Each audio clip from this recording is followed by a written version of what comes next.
जब कभी गैरत इंसान का सवाल आता है, जब कभी गैरत इंसान का सवाल आता है, बिन्ते ज़ोहरा तेरे पर्दे का ख्याल आता है। जी हाँ, आप देख रहे हैं DRV न्यूज़। DRV न्यूज़ में आप सभी का हार्दिक स्वागत है। मैं मौलाना अब्दुल रहमान। प्रिय दर्शकों, आशा करता हूँ आप सभी सुरक्षित होंगे। पालनहार आप सभी को सुरक्षित रखे, आमीन। प्रिय दर्शकों, आज की चर्चा देश में बड़े ही चर्चित हिजाब के मुद्दे पर।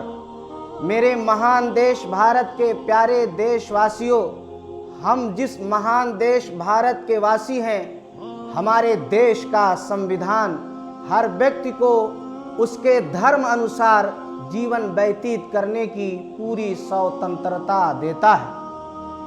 यही तो हमारे महान देश भारत की महत्वपूर्ण गुणवत्ता है।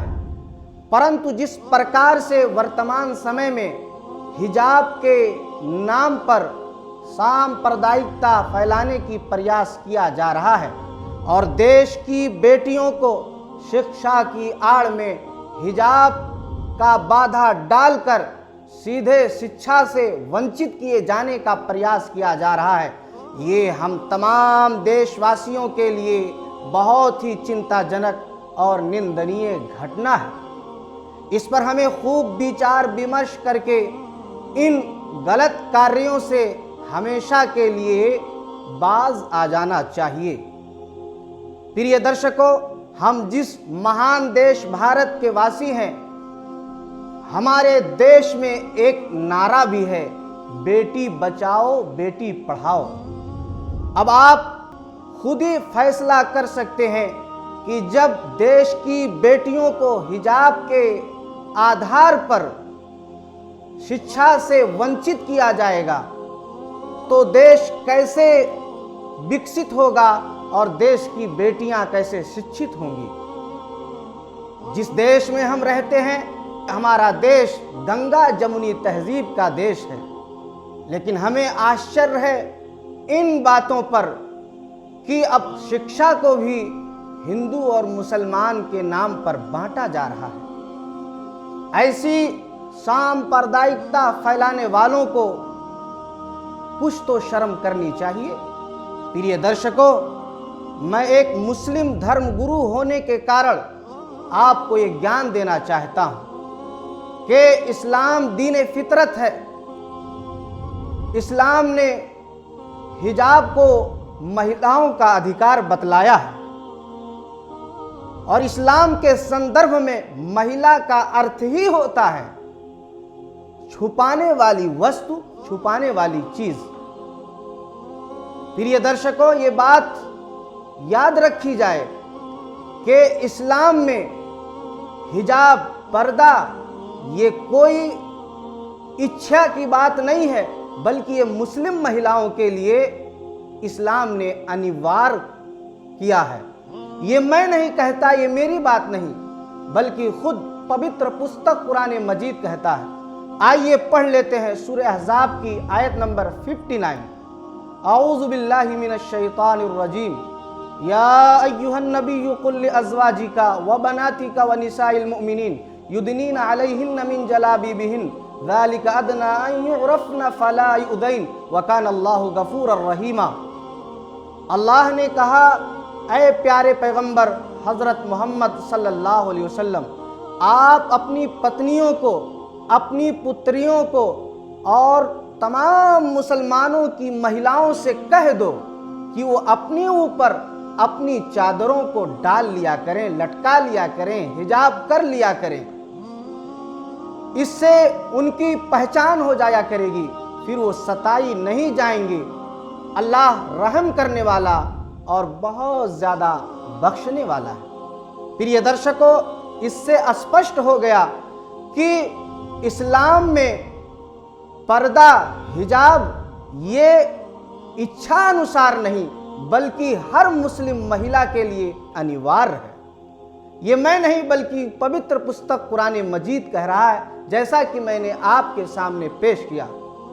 प्रिय दर्शकों, अब कोई भी मुस्लिम महिला ये नहीं कह सकती कि मेरा शरीर और मेरी इच्छा, ऐसा नहीं, बल्कि जो है इस्लाम के अनुसार उसको पर्दा अनिवार्य ही है। प्रिय दर्शकों, सिर्फ इस्लाम ही में पर्दा नहीं बल्कि हिंदू धर्म में भी पर्दा की संस्कृति चली आ रही है।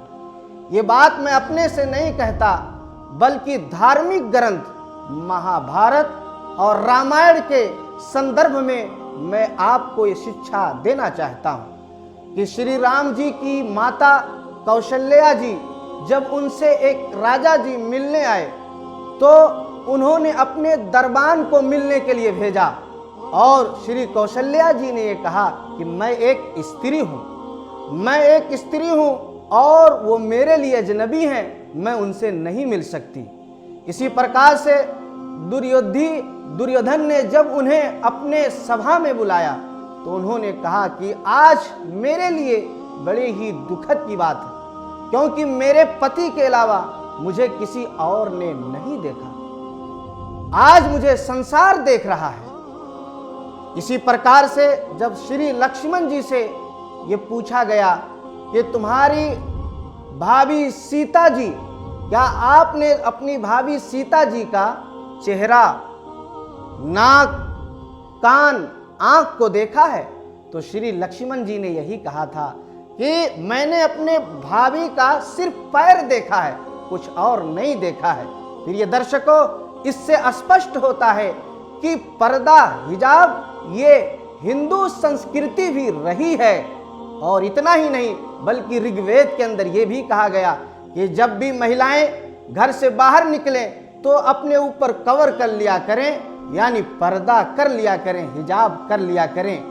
तो ये सारी बातें हमें इस संदर्भ में ले जाती हैं कि इन धर्मों में भी पर्दे की संस्कृति रही है।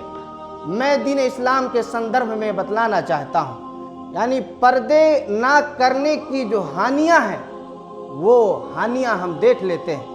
ऐसे ही नहीं बल्कि अल्लाह सुब्हानहू व तआला ने पवित्र पुस्तक कुरान मजीद सूरह बनी इसराइल की आयत नंबर 32 के अंदर बयान फरमाया, वला तक़रबुज़ ज़िना इन्नहु काना फ़ाहिशतन व साअ सबीला, कि बुराइयों तक पहुंचाने वाले मार्ग पर ही दीन इस्लाम ने क्या किया है?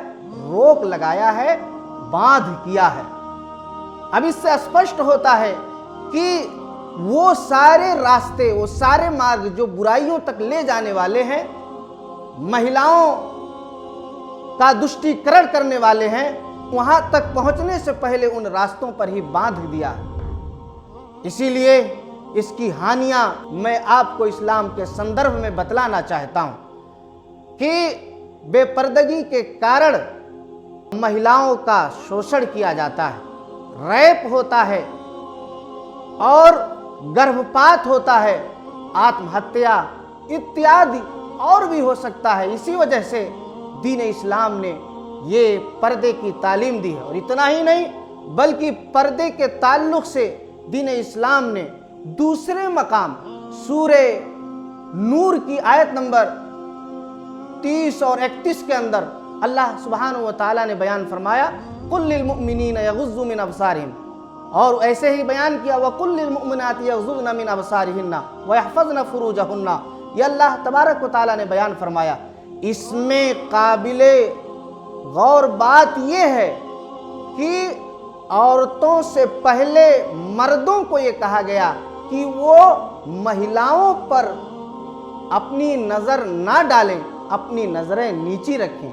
फिर महिलाओं को यह शिक्षा दिया गया कि वो अपनी नज़रें नीची रखें, और इसमें विस्तार पूर्वक ये वर्णन किया गया है कि कहाँ किससे पर्दा है, किस तरह से पर्दा है।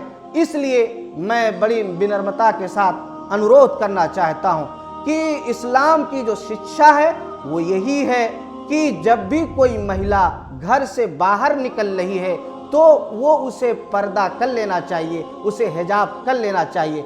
अब रही बात देश में उठे विवादित मुद्दों की, तो विवादित मुद्दे हम और आप बखूबी समझ सकते हैं कि जिस देश का संविधान इतना खूबसूरत हो, उस देश में सबको अपने धर्म अनुसार जीवन व्यतीत करने की पूरी आज़ादी है। तो हमें भी इस पे विचार विमर्श करके सही निर्णय लेना चाहिए, सांप्रदायिकता से बाज रहनी चाहिए। अब इन्हीं कविता के साथ मैं अपनी बात को ख़त्म करता हूँ। मजहब नहीं सिखाता आपस में बैर रखना, मजहब नहीं सिखाता आपस में बैर रखना, हिंदी है हम वतन है हिंदुस्तान हमारा। अब दीजिए इजाज़त मौलाना अब्दुल रहमान और DRV न्यूज़ की पूरी टीम को। Thank you.